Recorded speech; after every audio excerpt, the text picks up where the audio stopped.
मासूम बहू घमंडी सास। घमंडी और सख्त हृदय वाली पुष्पा 92 वर्षीय अपनी सास विमला पर बहुत जुल्म करती थी। ससुर के गुजर जाने के बाद से पुष्पा ने अपनी सास विमला का जानवरों से भी बदतर हाल कर दिया था। वो उसकी गिनती घर के नौकरों में करती, उसे अलग थाली में खाना देती, रहने के लिए अलग छोटा सा कमरा। ये सब देख पुष्पा के पति आलोक को बेहद दुख होता, लेकिन वे चाहकर भी ना कुछ कह पाते ना कुछ कर पाते। एक तरफ उसकी 92 वर्षीय वृद्ध माँ थी, तो दूसरी तरफ उसकी धर्मपत्नी। वो करता भी तो क्या करता, वो असमंजस में पड़ गया था। तभी एक दिन पुष्पा अपने पति आलोक से कहती है, सुनो जी, मैं सोच रही थी क्यों ना अपने बेटे राहुल की भी शादी करा दे। देखो ना, घर का सारा काम मुझे अकेले करना पड़ता है और वो बुढ़िया की देख रेख भी मुझे ही करनी पड़ती है। मुझसे नहीं होता ये सब। ठीक है, हम राहुल के लिए लड़के देखना शुरू करते हैं। वैसे भी अब उसकी उम्र हो चुकी है। पुष्पा राहुल की शादी के बारे में सोचकर मन ही मन खुश होने लगती है। दरअसल पुष्पा अपने लिए एक ऐसी बहू की तलाश में है जो गाय से भी ज्यादा सीधी और कोयल से भी ज्यादा मीठी हो। बहुत ढूंढने और जांच परखने के बाद देविका के साथ आखिरकार उसकी तलाश पूरी होती है। वो देविका को राहुल के लिए पसंद कर लेती है और एक अच्छा सा मुहूर्त देखकर उनकी शादी करा देती है। ऊंचे संस्कार और सरल स्वभाव वाली देविका ने ससुराल में पहले दिन से ही सबका दिल जीत लिया। वो रोजाना अपने ससुराल में दिन की शुरुआत पूजा पाठ से करती और सबका अच्छे से ख्याल रखती। एक दिन देविका सबके लिए डाइनिंग टेबल पर प्लेट लगाती है। सभी लोग टेबल के पास आकर बैठ जाते हैं। देविका अपनी दादी सास का भी हाथ पकड़कर उन्हें डाइनिंग टेबल पर बिठाती है और उन्हें खाना परोस ही रही होती है कि पुष्पा उसे रोक लेती है। ठहरो देविका। क्या हुआ मम्मी जी? देविका, तुम इस घर में नई हो इसलिए शायद तुम्हें पता नहीं। तुम्हारी दादी सास के लिए अलग थाली है, वो इस थाली में नहीं खाती। देविका मुड़कर विमला की तरफ देखती है और फिर अपनी सास पुष्पा से प्रश्न करती है, लेकिन मम्मी जी, रसोई में तो यही प्लेट थी। तुम यहीं ठहरो, मैं इनके लिए प्लेट लेकर आती हूँ। पुष्पा रसोई में किसी कूड़ेदान की तरह पड़ी प्लास्टिक की प्लेट लेकर आती है और उसी में विमला के लिए खाना लगाती है। जब ये सब देविका देखती है तो वो आश्चर्य में पड़ जाती है और फौरन उठकर रसोई घर से दूसरी प्लास्टिक की प्लेट भी ले आती है। अरे बेटा, ये दूसरी थाली तो किसके लिए लाई है? देविका मासूमियत के साथ जवाब देती है, आपके लिए मम्मी जी। हाँ, मेरे लिए? पर क्यों?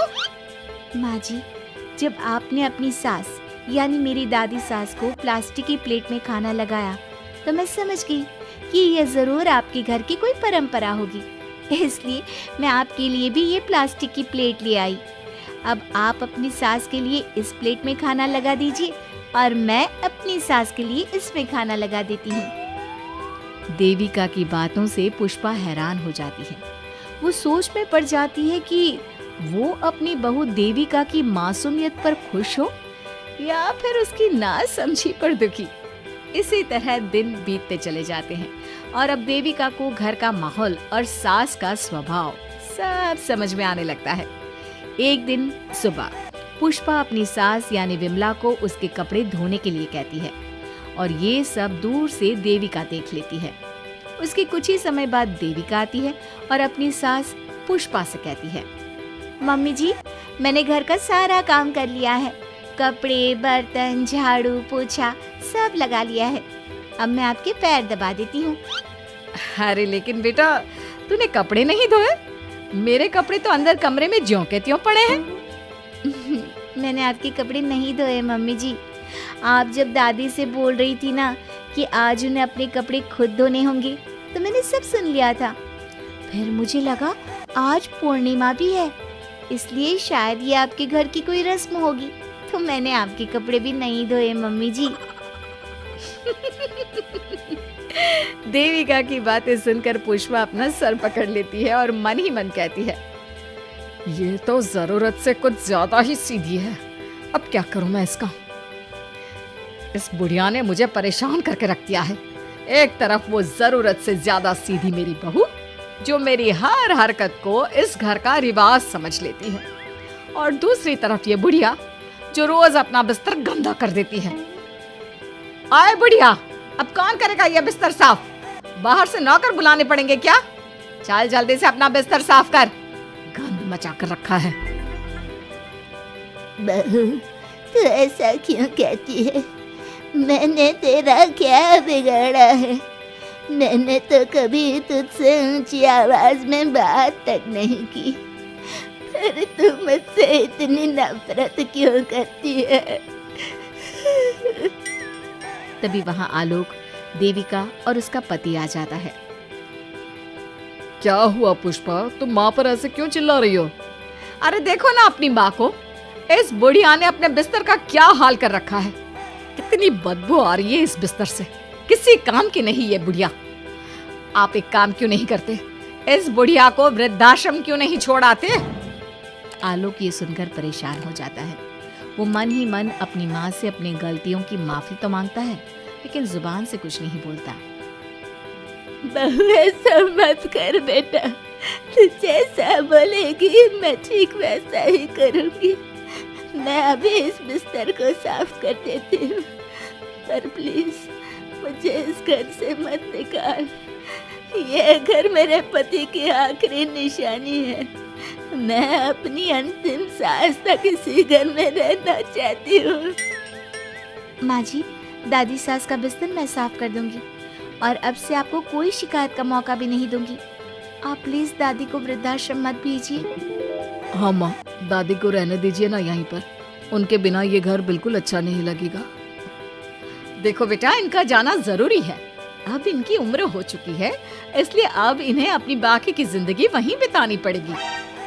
इतने में देविका वहाँ से चली जाती है और कुछ ही मिनट बाद एक बड़ा सा बैग लेकर वहाँ पहुँच जाती है। देविका के हाथ में बैग देखकर सब अचंभे में पड़ जाते हैं।